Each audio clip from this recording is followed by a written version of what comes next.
Hello everyone, welcome back to the #1 vlog in the world, the best one in the world. Thank you very much for the nice, kind words on the first vlog, that's why I'm making a second one. In this video I have a little less to talk about, more things to show you. I have a lot of pictures and videos, so you see them later. But first I'll start off by talking a little about the daily life and what has changed. Of course the big thing that has changed is school's now started. So during the weekdays I'm a bit more busy with school, so less time for free stuff. But luckily I only need to follow 7 courses, which is not that much. Each course consists of 1 class, which is 1.5 hours. I'll talk about my schedule first. So on Tuesday I have 1 course, which is an online course. It's called Intercultural something.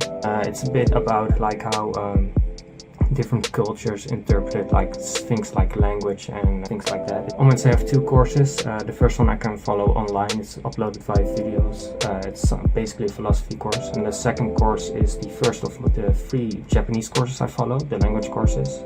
The first one on Wednesday is a written communication course that's on level 2. Level 1 being the lowest, and it goes up to something like level 8, which is like very fluent. And the other 2 courses I follow are at level 3. They're essential Japanese and spoken communication. These are by far my favorite courses because I very much enjoy learning language. I already practiced Japanese for like quite some time before coming here. I did it on Duolingo, and that's also the reason why I don't follow all the courses at level 1. I have like a bit of the skill in Japanese, so I can follow at level 2 and level 3. I do the written on level 2 because like I didn't know how to write the Japanese characters yet. On Thursday I also have 2 more courses. One is EU-Japan Economic Relations, which is, the name is kind of self-explanatory. It's about the economic relations about EU and Japan.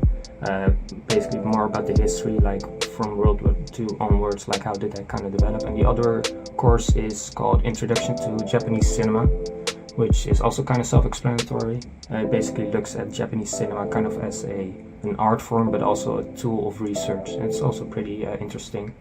All of the courses I follow are not like the most interesting courses ever, but they're pretty decent. There are also some things in general life that I've pretty much grown accustomed to now. Simple things such as the walk to the station being 15 minutes, but if you really try you can like do it in 10. And also like walking on the street, because weirdly enough, even though everybody stands on the left in an escalator, in the street they don't really walk on the left or the right, they just kind of walk on whichever side they're on. Also with the weather, it's cooled down a lot since we got here, but it's still pretty warm. Like you can get by with just like a short sleeve shirt and a summer jacket. The only time it's been really cold was on my trip to Nikko, but I'll talk about that later. And in terms of the general things I eat now, I still do eat a lot of yogurts in the morning, but I've also found some bread that I can eat, even though it's white bread, because all bread in Japan is white bread. I've also joined a team now in which I play 11v11 matches. The team's name is BFC, which stands for British something. It's a team mainly consisting of expats, not all of them are British. And we've been doing pretty well. I've played 3 games up to now and we've won all 3. One of which was a 7-1 victory against a till then unbeaten team, in which I also scored.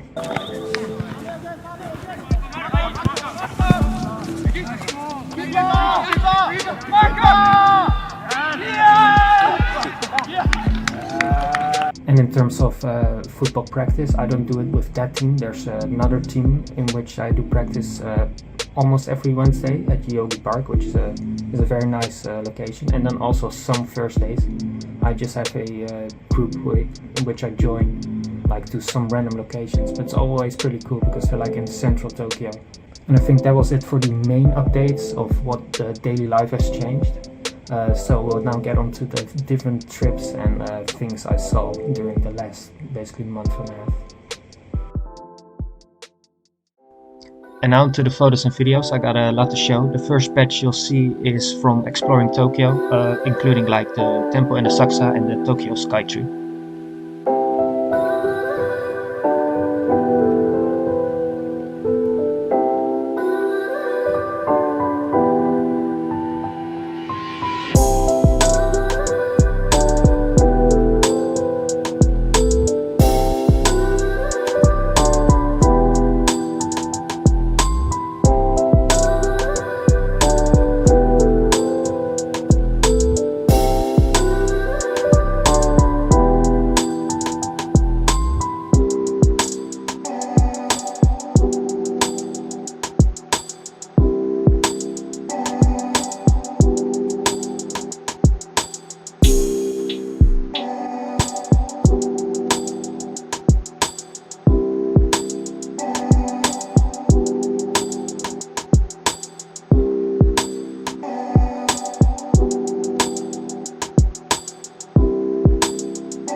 And for this next part, I'm going to show you the pictures we took on our trip to Mount Fuji.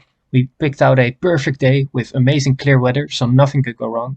So we rented the car and went to Mount Fuji, and yeah, the weather wasn't great. So yeah, we just kind of hiked around the area for the rest of the day.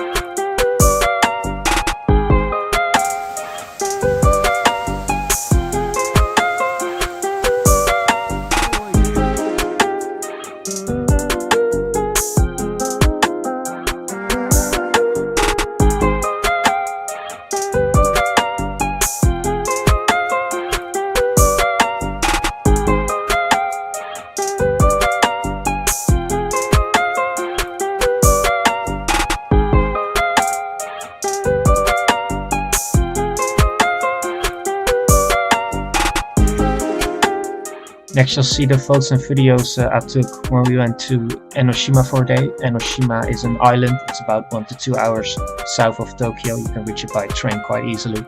It's a very cool island, and it also has a beach next to it, which is very nice if you want to see the sunset.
Up next you'll see Odaiba and the Light Museum we went to, and after that some videos of how insanely busy it got during Halloween.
Next we went to Nikko. Nikko is about located 2 to 3 hours away from Tokyo by train. It is a very nice nature area. It has some mountains, a beautiful lake. On the first day we kind of looked at the temples that were there, which wasn't that interesting. And the second day we did a big hike around a mountain.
And we finished this video off with a baseball match between Keio, my university, and their rivals Waseda, a lunar eclipse, and a second, more successful try at seeing Mount Fuji.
No, it's respectful, it's respectful.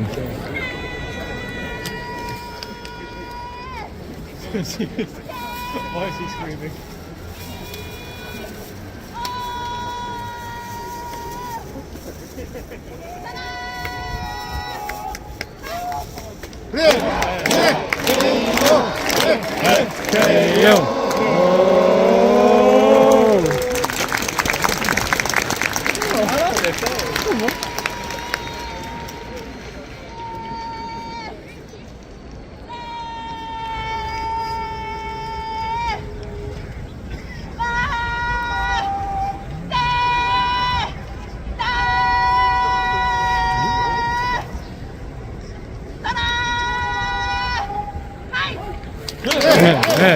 Buonasera, buonasera.